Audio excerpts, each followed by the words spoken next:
Hey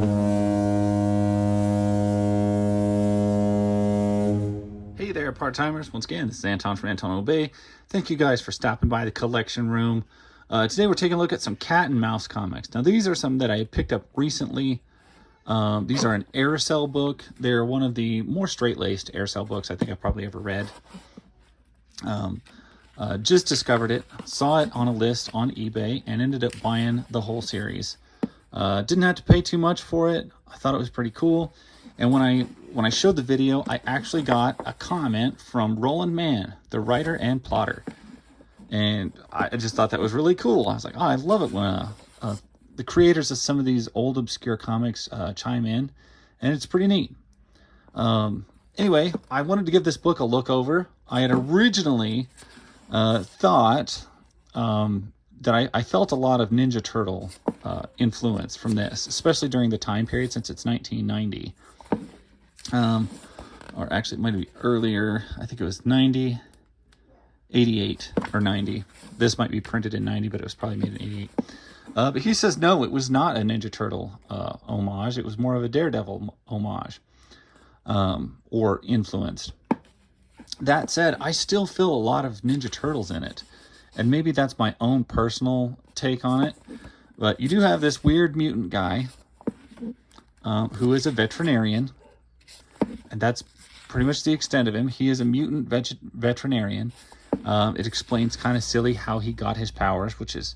I like the fact that it just explains it and shows it.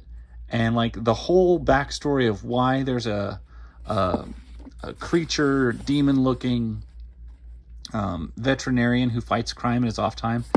All of that is covered in just like a couple pages, and then it moves on to the story. And I love the pace that it does that. It doesn't sit and stew over all of his motives or anything like that. And becoming a mutant didn't stop him from achieving his dreams of being a veterinarian and all these things. And it's just kind of funny that that's how it worked. I also think it's kind of odd. He is not the main character. Well, he feels like the main character, even though your main character is cat and mouse. Two ninjas who work together. It's just an odd dynamic, and I thought it was quite cool. There's a pretty long explanation as to their origin story and stuff like that. Oh my gosh, Jerry O'Connell.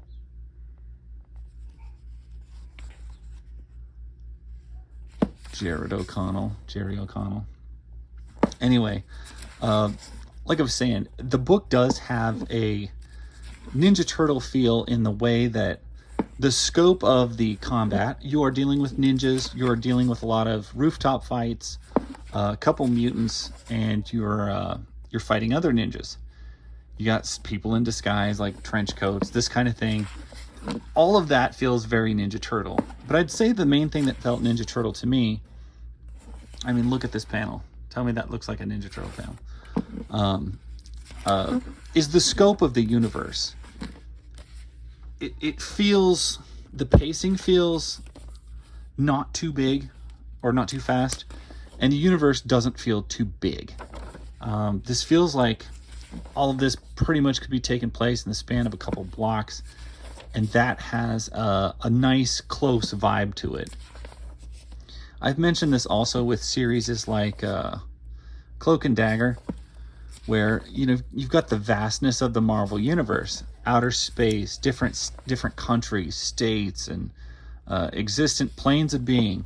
But Cloak and Dagger just exist on a street, like in New York, and they live in a church, and they go to the docks, and all of their adventures basically surround what's essentially maybe a 2-mile radius.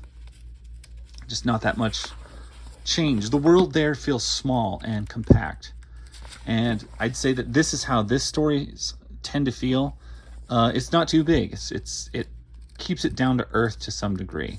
As much as a story with a weird demon-looking mutant guy and a couple of ninjas fighting other ninjas can feel. You've got a lot of influence here with the mob and the Yakuza.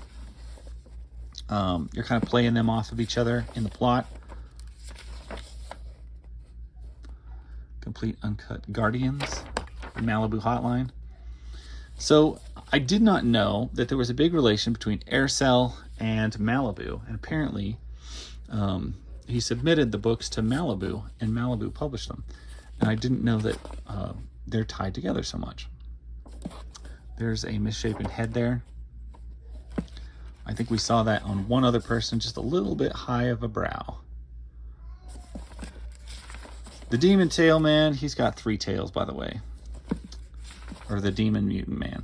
Just in case you didn't notice, there's 3 tails there. Took me a while to catch it. The Yakuza were very popular in comics in the 80s and 90s for some reason. Whenever you need a foreign plot device, let's break out the Yakuza.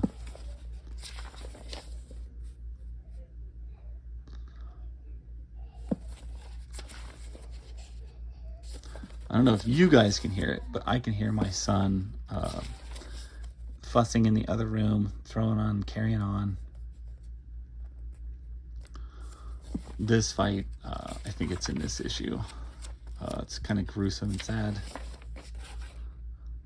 This ninja lady ends up lopping off his tails. I guess it's not this issue. I guess it's the next issue. Well, then I spoiled it, and we'll get we would have gotten there in just a minute, but you get my idea. Silver Storm, that's another weird book that I was able to pick up. Oh wait, from the creators of Cat and Mouse. I wonder if Roland made Silver Storm as well. Note written by Tom Fortenberry, beginning of May from Aircel Comics. I need to figure out the correlation between Aircel and Malibu. I knew Malibu was tied to a host of other titles, but I didn't know Aircel was one of them.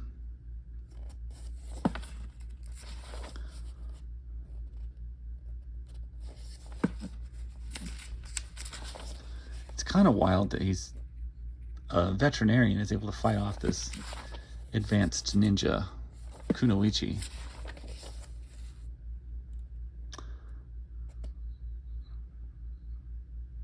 Yep, sliced the tails off. And that is just ghastly.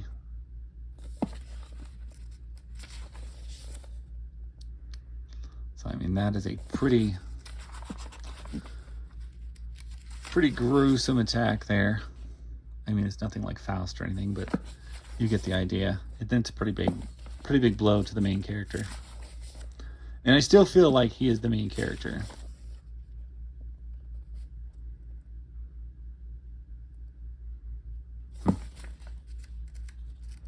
And they generally just call him Demon. I haven't heard him called a whole lot else. I know he's got a real name, which just eludes me at this moment.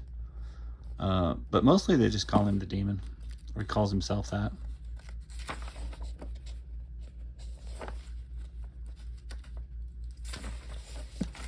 Oh, where was that panel? I was just looking for it.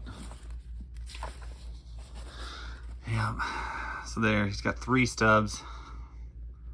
This is really embarrassing. He's all off balance now. But anyway, very interesting little book. I quite like I said, the size of the combat, the size of the story, the scope of the universe that it's in doesn't seem overwhelmingly large. It just seems really down to earth for ninjas and a mutant. Anyway, it's a series I'm enjoying so far. So thank you guys for watching. I appreciate it. You part-timers are great, and I will catch you guys later.